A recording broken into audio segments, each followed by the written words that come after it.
नमस्कार. आज आपण 31व्या श्लोकाचा अर्थ जाणून घेणार आहोत. अर्जुनाने 3ऱ्या व 4थ्या श्लोकांमध्ये भगवंतांना आपल्या ऐश्वर्यमय रूपाचे दर्शन घडविण्यासाठी प्रार्थना केली होती. त्याप्रमाणे भगवंतांनी आपले विश्वरूप अर्जुनाला दाखविले.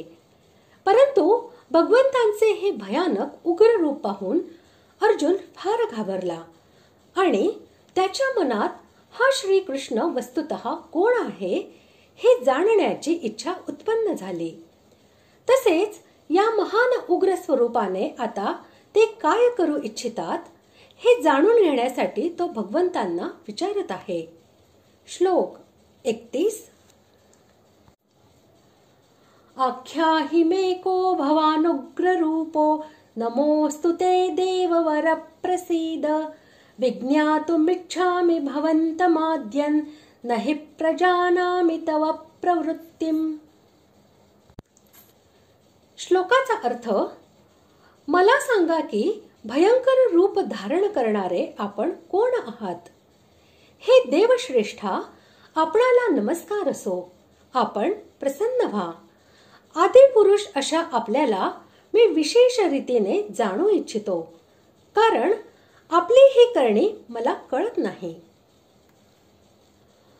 अर्जुन इतके जाणत होता की हे उग्र रूप श्रीकृष्णाचेच आहे, परंतु हे भयंकर रूप पाहून त्याच्या मनात हे जाणण्याची इच्छा झाली की श्रीकृष्ण हा वस्तुतः कोण आहे, जो अशा प्रकारे भयंकर रूपही धारण करू शकतो.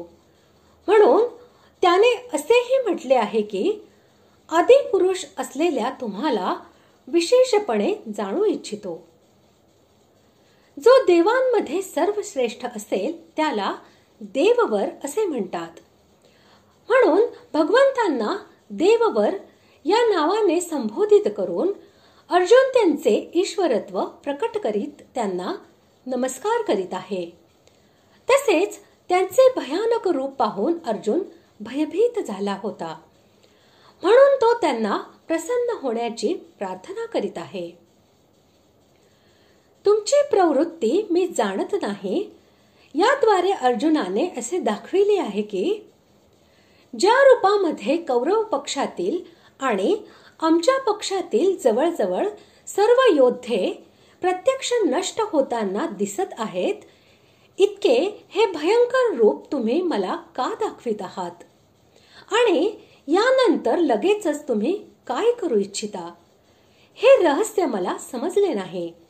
म्हणून आता तुम्ही कृपा करून हे रहस्य उघड करून सांगा. अशा प्रकारे आज आपण 31व्या श्लोकाचा अर्थ जाणून घेतला.